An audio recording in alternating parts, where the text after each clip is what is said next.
पीरपैंती विधानसभा क्यों अपने आप में खास है और इस बार यहां की जंग क्यों दिलचस्प होगी, इस पर चर्चा करेंगे। लेकिन उससे पहले बता दें, फिलहाल तो यहां बीजेपी का कब्जा है, लेकिन चूंकि यहां आदिवासी वोट भी है और जेएमएम वहां पर सीटों की डिमांड भी कर रही है, महागठबंधन में जेएमएम को भी सीटें चाहिए, तो बहुत मुमकिन है कि पीरपैंती सीट जेएमएम को गठबंधन की तरफ से दी जा सकती है। रंजन जी, पीरपैंती सीट को अगर स्कैन करते हैं तो इसका नेचर कैसा रहा है, रिकॉर्ड्स क्या कहते हैं, इस सीट की कितनी संभावना दिखती है कि जेएमएम यहां पर चुनावी मैदान में कड़ा मुकाबला दे?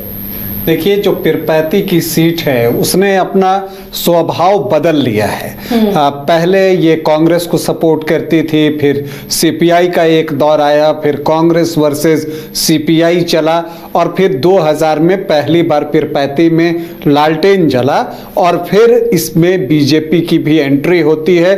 और फिलहाल पिछले अगर 2005 अक्टूबर से देखें जो 4 चुनाव हुए हैं तो वहाँ मुकाबला आरजेडी वर्सेस बीजेपी का हो रहा है, जिसमें अभी स्कोर लाइन 2-2 का है।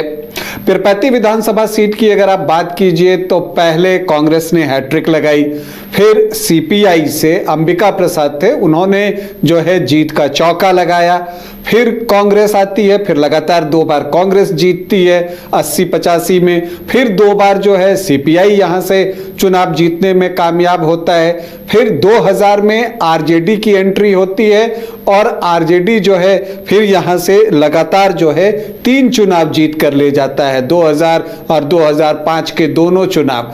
लेकिन फिर 2010 में बीजेपी, 15 में फिर आरजेडी और फिर 2020 में बीजेपी। तो फिलहाल अभी यहां से बीजेपी के विधायक हैं ललन कुमार, जो कि चुनाव जीते थे।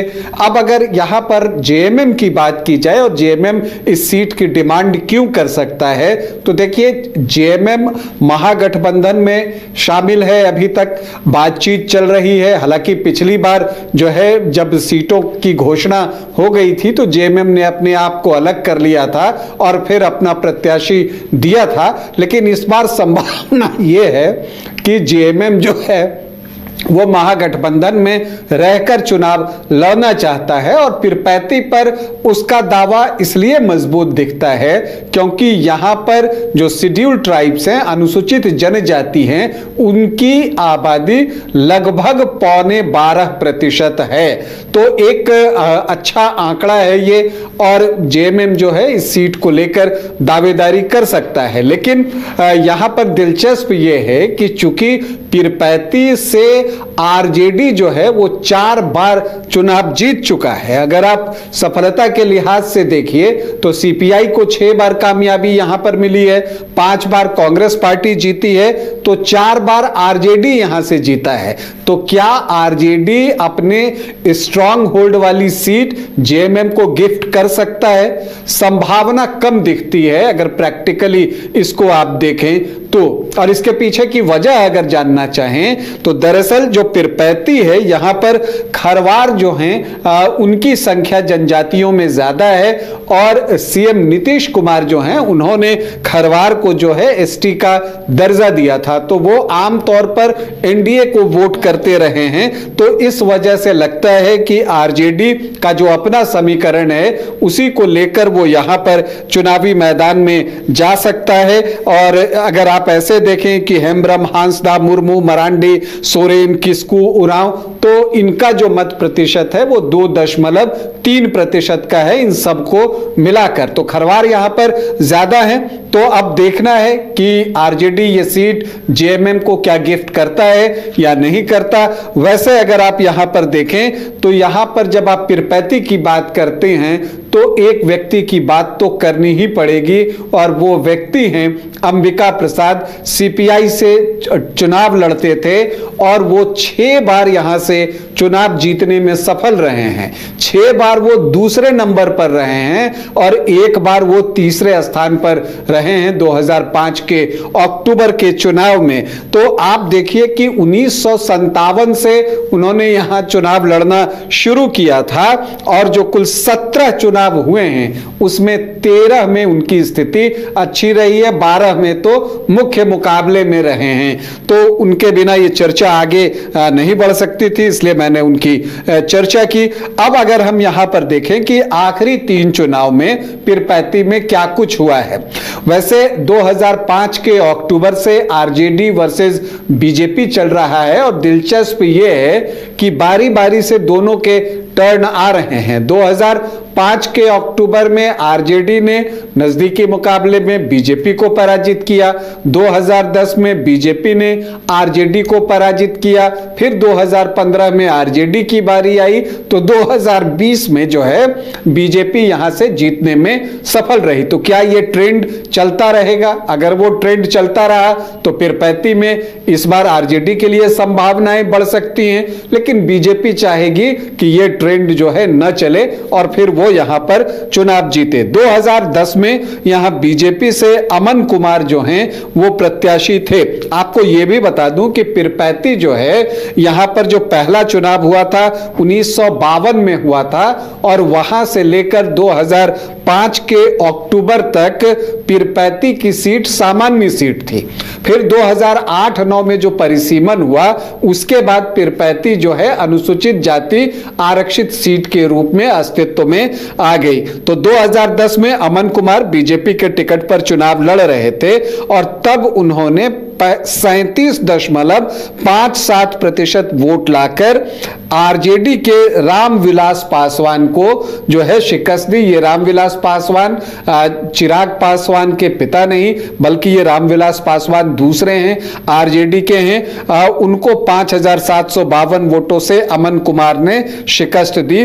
तब कांग्रेस ने भी यहां पर अपना प्रत्याशी दिया था और प्रत्याशी सीपीआई का भी था, चूंकि लेफ्ट का एक समय ये गढ़ था। लेकिन उस गढ़ की स्थिति अब यह हो गई है कि 2015 तक आते आते सीपीआई का वोट शेयर जो है वो 3% से भी कम हो गया था और 2020 में जब लेफ्ट महागठबंधन में आया तो उसने ये सीट छोड़ दी आरजेडी के लिए। लेकिन उस वक्त जो है सीपीआई को 7% 2010 में वोट आए थे और तब जेएमएम ने भी अपना प्रत्याशी दिया था और जेएमएम से ब्रजेश पासवान चुनाव लड़े थे और उनको 2,359 वोट मिले थे, 1.83% वोट, मतलब कि 2% से भी कम, और वो 8वें स्थान पर रहे थे। फिर 2015 आता है। 2015 में महागठबंधन बना, जेडीयू आरजेडी कांग्रेस एक साथ चुनाव लड़ रहे थे, तो यहां पर आरजेडी के रामविलास पासवान के मतों में एक जंप आया। उनका जो वोट शेयर था वो 45.2% हो गया और उन्होंने ललन कुमार को शिकस्त दी जो कि बीजेपी के तब प्रत्याशी बने थे। हालांकि बीजेपी के वोट शेयर में भी इजाफा हुआ था 37.5 से 42.29% तक, लेकिन इस आमने सामने की लड़ाई में रामविलास पासवान 5,144 वोटों से चुनाव जीतने में सफल रहे। सीपीआई के प्रत्याशी 2.61% वोट के साथ तीसरे स्थान पर थे। लेकिन 2020 में जब जेडीयू की एनडीए में वापसी हुई तो जीत फिर से बीजेपी को मिली और तब यहां से ललन कुमार जो हैं वो 27,019 वोट से चुनाव जीतने में सफल रहे। उनका मत प्रतिशत 48.5% था। रामविलास पासवान जो सिटिंग विधायक थे उनको लगभग 35% के आसपास वोट मिले। अमन कुमार जो 2010 में बीजेपी के टिकट पर चुनाव जीते थे वो बागी बने, वो भी चुनाव लड़े निर्दलीय और उनको भी 6.5% के आसपास वोट आया। और निर्मला देवी जेएमएम के टिकट पर चुनाव लड़ी लेकिन उनको सिर्फ 377 वोट आए। तो अब आप समझ सकती हैं कि आरजेडी जो है वो जेएमएम को ये सीट क्यों देना पसंद नहीं करेगा, क्योंकि जेएमएम का अपना वोट शेयर जो है वैसा कुछ बचा नहीं है। अब अगर हम देखें तो जो लोकसभा का चुनाव हुआ तब यहाँ पर जेडीयू के अजय मंडल को जो है 21,182 वोटों की बढ़त मिली। तो इससे देखकर लगता है कि एनडीए का जो अपना समीकरण है वो रिसेंट पास्ट में बेहतर हुआ है, और खास करके तब जब जेडीयू और बीजेपी एक साथ होती है तो इसका एडवांटेज जो है उनको मिलता है। अब अगर हम दावेदारों की बात करें तो देखिए, ललन कुमार की दावेदारी तो है ही, सिटिंग विधायक हैं बीजेपी से, लेकिन अमन कुमार जो पिछले बार बीजेपी के बागी बनकर चुनाव लड़े थे और तब वो 12,720 वोट लाने में कामयाब हुए थे, तो उनकी भी एक दावेदारी है, चूंकि वो अब बीजेपी में हैं और वो चाहते हैं कि इस सीट पर उनको अवसर मिले। इसके अलावा मुरारी पासवान है, उनकी भी दावेदारी है बीजेपी की तरफ से। आरजेडी से रामविलास पासवान का दावा मजबूत दिखता है, हालांकि डॉक्टर संजय रजक हैं, तिलका मांझी भागलपुर विश्वविद्यालय के अंबेडकर विचार एवं समाज कार्य विभाग के वो एचओडी हैं, और आरजेडी एससी प्रकोष्ठ जो है उसके वो जिला अध्यक्ष भी हैं, तो उनकी भी दावेदारी यहां पर है। अब अगर हम यहां के जातीय समीकरण को देखें तो अनुसूचित जाति के 13.31% वोट हैं यहां पर। जो शेड्यूल ट्राइब्स हैं, अनुसूचित जनजाति, उनके 11.65% वोट हैं। तो एससी प्लस एसटी को मिला दीजिए तो लगभग 25% वोट हो जाता है, 24.96%। मुस्लिम 11.7% है, यादव 13.5 से 14%, तो एमवाई जो है वो 25 से 27% के आसपास है। जो राजपूत हैं 4 से 4.5%, भूमिहार 3.5 से 4.5%, और ब्राह्मण 4.5 से 5.5%, और कुछ कास्ट को ले लीजिए तो ये 13 से 14% का आंकड़ा सामान्य जाति का पहुंचता है। कुशवाहा यहां पर 3.5 से 4.5%, कुर्मी 4.5 से 5.5%, तो लवकुश के वोट 8 से 10%, और वैश्य 9 से 10% हैं। तो जो एनडीए को जो जातियां परंपरागत रूप से वोट करती हैं वो आंकड़ा 30 से 32% के आसपास पहुंचता है। तो एमवाई 25 से 27 और जो एनडीए को वोट करते हैं वो 30 से 32%।